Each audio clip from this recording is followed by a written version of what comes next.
Praise the Lord, ang pinakamataas sa pagpupuri, pagluwalhati at pagdadakila ay tanging sa ating pinakamamahal pa yun ni Jesus po lamang. Hallelujah. And and dobling paggalang po sa ating beloved parents in the Lord. At patuloy nating inaalala ang mga turo at aral ng ating mga magulang sa mahal Panginoon. At dear beloved Honorable Pastor Wildy Estrada Almeda and beloved Assistant Pastor Lina C. Almeda, and respect to the whole Almeda family. Ako'y bumabati rin po ng isang magandang gabi po sa ating beloved preachers, beloved workers, sa aking mga co-choir po, and sa inyo pong lahat. Hallelujah. Ako'y nagpapasalamat sa ating pinakamamahal na Panginoong Isus. This month lang po, tinawagan po ako ng HR po namin last December 4, to be exact. Nagbalita po siya na yung client po namin is magbabawas po ng mga nagtatrabaho po dito sa Philippines. Isa po ang inyong ibang lingkod na natanggal po. Hallelujah. Tunay nga po na nandyan, sabi ko, mahal na Panginoon, kayo na pong bahala sa akin na nandyan, bagamat ako na-lay off po. That time, nandun pa rin yung faith ko na hindi po ako nangangamba na mawawalan ako ng financial. Tunay nga nandyan na nagpatuloy pa rin ako na nanalangin sa ating pinakamamahal na Panginoong Isus na siya'y maghihimala. Hallelujah. Tunay nga, before po akong ma-lay off, that time, previous month po, talaga po nag-a-apply na po ako ng panibagong work. Dahil po parang naisip kong maghanap ng work na naayon po sa natapos ko. Talaga po na nandiyan, nung natanggal po ako, parang very positive pa rin po yung nasa isipan ko. Ang pinasasalamatan ko sa ating pinakamamahal na Panginoong Isus dahil hindi niya po yan binakante. Tunay nga, sabi po, last day ko po is January 4, and after that, wala na po akong work. Pero hindi po ako pinabayaan nating pinakamamahal na Panginoong Isus. Hallelujah. Last week lang po, December 15 po, tinawagan po ako ng HR ulit dahil may isa pong open po na client for, ito po isang IT engineer. Tunay nga po na sabi ko, mahal Panginoon, baka ito na po yung hinahanap ko, yung ma-align po ako sa kung ano po yung natapos ko. Tunay nga nandyan, bagamat meron po 5 po kaming aplikante na lay off or floating po dun sa company na yun. Lahat po kami dumaan po sa interview. Nandyan, dumaan Thursday po hanggang sa 2 na lang po kaming natira. And tunay nga po na kiniklaim ko na po yan. Sabi ko, mahal na Panginoon, alam kong para po sa akin to. Hallelujah. Tunay nga po, kanina lang pong umaga, tumawag po yung HR. Sabi niya po sa akin, meron akong balita sa iyo, good news. Tunay nga po na nandiyan na yung trabaho na yan, ibinigay sa akin pinakamamahal na Panginoong Isus. Hallelujah. Yung January 4 na sinasabi na end ko, nag-start naman po ako sa panibagong work, and netong January 5, hallelujah. Pinasasalamatan ko po na hindi lang po yan ang pagpapala ng ating pinakamamahal na Panginoong Isus. Dahil sabi ko, mahal Panginoon, alam mo ang mga pangangailangan namin. Hallelujah. Tunay nga na hindi lang nabago at na-align yung trabaho ko, kundi in-increasean pa po yan ng ating pinakamamahal na Panginoong Isus. Hallelujah. Bago pa po yan mangyari, nandiyan po naalala ko po, December 4 na yan, sabi ko, mahal Panginoon, pag may dumating pong pagpapala sa akin, 50% po sa inyo. Alam ko kahit wala akong trabaho, magbibigay, hindi niyo ako pagkukulangin. Talaga nandiyan ang katugunan ng ating pinakamamahal na Panginoong Isus. Hallelujah. Balikan ko lamang din po, nung ako'y nagbubuntis po sa aking youngest son, nandiyan na lahat ng complications po, na mataas po ang aking blood sugar, and high blood din po ako, na po ako, nasa may pre-eclampsia.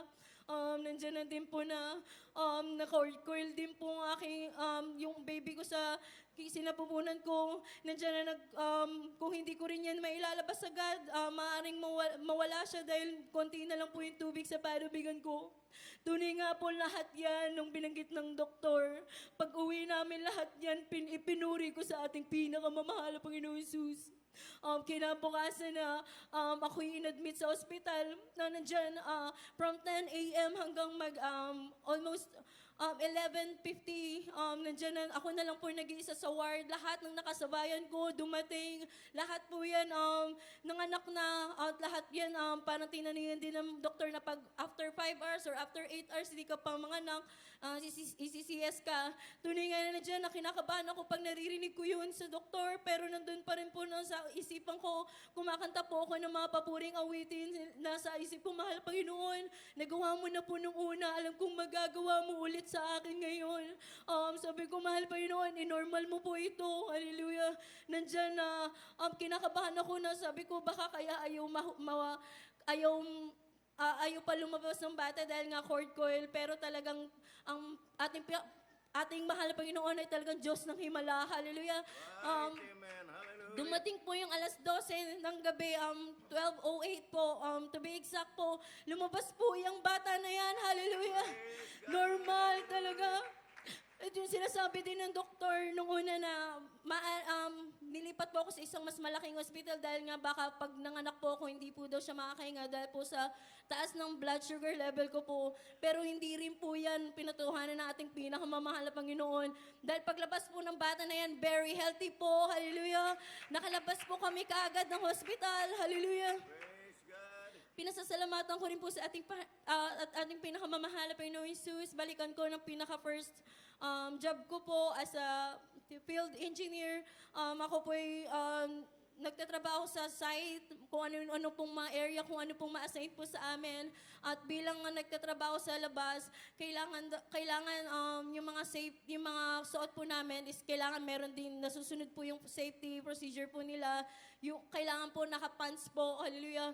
Tunay nga na dyan na one time pumunta po kami sa head office po namin and nakita po ako ng safety officer po namin at talagang pinatawag po yung supervisor namin. Talagang sabi, bakit daw may nakapalda po sa hanay ng mga field engineers. Tunay nga nandiyan, pinatawag din po ako at sinabi nila na baka naman daw pwede ako magpantalon pag nasa trabaho na tapos magpapalit pag uwi. Tunay nga po talagang pinaglaban ko po ang aking pananampalataya sa ating pinamamahal na Panginoon Jesus. Sabi ko, nasa isipan ko, mahal Panginoon, pinagpray ko po itong trabaho na to kung para sa akin to. Pero kung hindi po, i-give up ko po ito. Alam kong ikaw pa rin magbibigay sa akin ng trabaho. Tunay nga na sabi ko po dun sa supervisor namin, pati manager, kung pagpapantalunin nyo lang din ako, magre-resign na lang po ako. Kinabukasan po talaga, nagpasa po ako ng resignation, pero hindi po yan natuloy dahil dumating po yung pinaka-head po na manager po namin. Talagang pinagalitan niya po lahat ng nagpupumilit na magpans ako. Talaga pong nandiyan ang kabutihan na ating pinakamamahal na Panginoong Yesus. Amen. Praise the Lord. Hindi po ako nawalan ng trabaho, bagamat mas itinaas pa po nila yung posisyon ko. Hallelujah. Amen. Praise the Lord. Nagpapasalamat din po ako sa ating pinakamamahal na Panginoon Jesus dahil itong 2025, nag-start po yan na talaga pong very challenging na po talaga agad sa akin dahil nagkaroon po kami ng annual physical exam po sa previous company na pinapasukan ko po. Nandun na nakita na ano na po ako, mataas na po talaga yung blood sugar ko.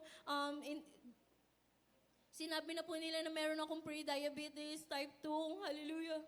At sinabi din po nila na may pneumonia daw po ako. And after that, sabi ko, mahal na Panginoon, tulungan niyo po ako. Dahil talagang sabi ko, hindi ito basta-basta ng sakit. Tunay nga, nandiyan nag-resign ako na nung pagka-resign ko, nandiyan naman ang pagka-pre-employment physical exam naman din. Nandun pa rin po na mataas yung blood sugar ko. And ang na-findings naman po ay hindi na pneumonia, kundi TB po. Hallelujah.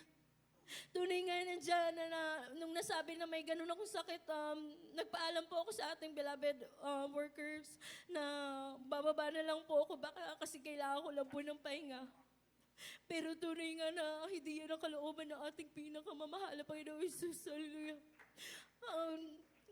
In-advise po nila na magpagamit ka at papagalingin ka lalo na ating pinakamamahal na Panginoon Jesus. Tunay nga po na dyan, paunti-unti nararamdaman ko na pumapayat ako. Pero naniniwala pa rin ako, mahal Panginoon, ibibigay ko yung buong buhay ko, buong time ko sa inyo. Hallelujah. Kahit na parang minsan nakakasuko, pero talagang mahal Panginoon, walang imposible sa inyo. Amen. Praise the Lord. Tunay nga na dyan, hindi pa man ako nakakapag, nagpapatest, talagang kiniklaim ko na po talaga yun. Dahil nararamdaman ko rin na po na dyan nagkakalaman na po ulit ako. Hallelujah. Hindi ko na po papahabain pa bilang karagdagang pasasalamat po sa ating pinakamamahal na Panginoong Jesus. Ako po'y mag-aalay ng isang papuring awitin.